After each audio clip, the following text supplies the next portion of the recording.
하나님은 왜 우주를 만드셨냐 하면 인간을 위해서 만드신 것입니다. 인간에게 주시기 원하셔서 만드신, 뭐 하나님이 우주가 뭐가 필요해요? 따져보면 하나님은 우주가 필요 없는 분이세요. 해와 달과 뭐 별과 뭐 이런 것들이 하나님은 필요 없는 분이세요. 근데 굳이 우주를 만드시고 태양계를 만드시고 지구를 만드시고, 이 모든 이유는 뭐냐 하면 사람들이 행복하게 살 수 있도록 공간을 만들어 주신 것입니다. 러브하우스 같은 거예요. 사랑하는 마음으로 공간을 만들어 주신 거예요. 그것이 하나님께서 우주를 만드신 뜻입니다. 사람을 위해서, 우리를 위해서 우리 우주를 만들어 주신 거예요. 그렇다면 두 번째 질문이 이어지겠죠. 좋다. 하나님께서 우주를 인간을 위해서 만들어 주셨다면, 그렇다면 왜 인간을 만드셨을까? 이게 조금 더 어려운 질문이에요. 하나님은 왜 인간을 만드셨을까? 무슨 뜻을 가지고 인간을 창조하셨을까? 조금 힌트를 드릴까요? 하나님께서 인간을 어떻게 창조하셨는지 기억해 보신다면 거기에 하나님의 뜻이 배어나오고 있습니다. 복습을 좀 하겠습니다. 하나님께서 어떻게 인간을 창조하셨는가? 다른 모든 것은 말씀으로만 만드셨습니다. 뭐 해를 만들고 달을 만들고 별을 만들고 식물을 만들고 동물까지도 다 그냥 말씀으로만 있어라 했더니 있었어요. 하나님의 말씀으로 모든 것을 만드셨습니다. 그런데 인간만큼은 말씀만으로 만드시지 않고 손으로 직접 만들어서 자기의 호흡을 불어넣어 주셨다는 거예요. 거기에 무슨 의미가 담겨져 있습니까? 거기서 볼 수 있는 하나님의 뜻이 무엇입니까? 인간은 다른 거죠. 특별한 거죠. 이 세상의 그 어느 것과도 비교할 수 없을 정도로 하나님께서 특별한 관계성을 가지고 인간을 창조하신 거라는 거죠.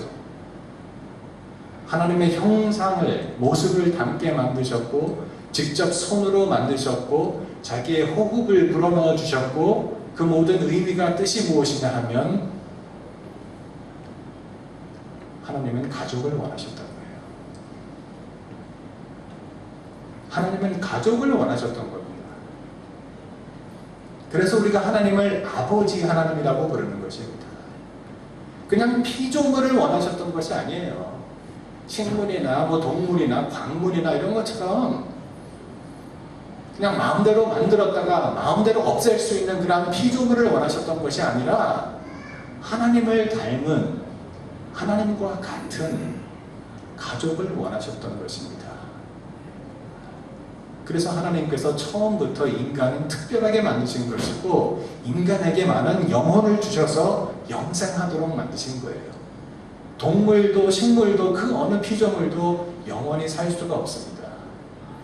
영원히 살 수 없어요. 오직 인간만이 하나님의 영을 받았기 때문에 영혼이 있는 것이고, 우리는 죽어도 죽지 않는 것입니다. 우리의 몸은 죽어요. 육체는 죽어버리지만 영혼은 천국에 가든지 아니면 자칫 잘못해서 지옥으로 가든지 영혼의 삶을 살 수밖에 없는 영물이라 하는 것입니다. 그 이유는 무엇이냐? 왜 하나님께서 그렇게 특별하게 인간을 만드셨느냐? 가족을, 영원함을 나눌 수 있는 가족을 원하셨습니다. 주님 뜻대로 살기로 했네. 주님 뜻대로 살기로 했네. 주님 뜻대로 살기로 했네. 뒤돌아서지 않겠네.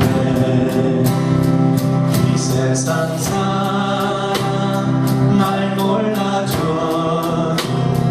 이 세상 사람 날 몰라줘도, 이 세상 사람 날 몰라줘도 뒤돌아서지 않겠네. 세상 등지고 십자가 보내. 세상 등지고 십자가 보내.